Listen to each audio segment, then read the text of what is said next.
시청자 여러분 안녕하십니까? 김예슬입니다. 경찰이 배우 주진모 씨의 휴대전화 해킹 사건에 대한 조사를 본격화하고 있어서 관심이 모아지고 있습니다. 주 씨는 미확인 자료들에 대해 강경대응 입장을 밝히고 해커의 자료 유포 여부에 촉각을 곤두세우고 있습니다. 경찰은 지난 8일 주 씨 측의 해킹 피해 신고를 받고 수사에 착수한 것으로 알려졌는데요. 경찰 관계자는 10일 이에 대해서 일단 주 씨의 휴대폰을 해킹한 뒤 금품 요구와 함께 사생활을 유포하겠다고 협박한 신원불명의 남성을 추적하고 있다고 밝혔습니다. 사정당국은 주 씨 해킹 사건과 관련해서 주 씨의 휴대폰 자료를 해킹해 확보했다는 신원불상의 인물이 주 씨에게 금품을 요구하며 불응할 시 자료를 언론에 유포하겠다고 협박한 것으로 파악하고 있습니다. 해커의 자료 유포에 대해 이 관계자는 해킹당한 내용들을 해커가 어둠의 경로를 통해 확산시킬 경우 이를 완전히 통제할 수 있는 수단이 없어서 2차 피해가 우려된다고 말했습니다.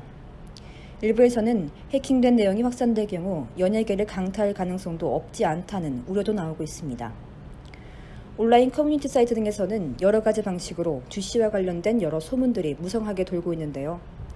심지어 주 씨가 해킹당해 유출된 내용에는 여자 연예인 A씨, B씨 등이 등장하고 충격적이고 낯뜨거운 문자들이 포함되어 있다라면서 구체적인 설명까지 더한 카더라식 소문도 공공연히 나돌고 있는 상황입니다. 이번 사건으로 삼성전자 스마트폰인 갤럭시에 대한 불안감이 고개를 들고 있습니다. 최근 주 씨 등 해킹된 국내 유명 연예인들의 휴대폰은 모두 갤럭시 스마트폰인 것으로 알려졌는데요. 이에 갤럭시의 보안성에 의문이 제기되고 있습니다.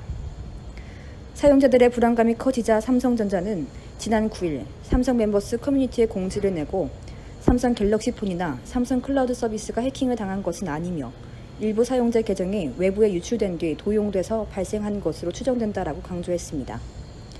삼성전자 측은 삼성 클라우드에 저장된 개인정보는 아이디 또는 비밀번호가 노출되지 않는다면 개인정보 보호 방침에 따라 안전하게 관리되고 있다라면서 선의의 피해자가 발생하지 않도록 이미 조치를 취했으나 안전한 이용을 위해서 이중 보안을 설정해야 한다고 설명했습니다. 그러나 공교롭게도 해킹당한 피해의 연예인들 모두 갤럭시폰 사용자란 점에서 불안감을 쉽게 떨치기는 어려울 것으로 보입니다.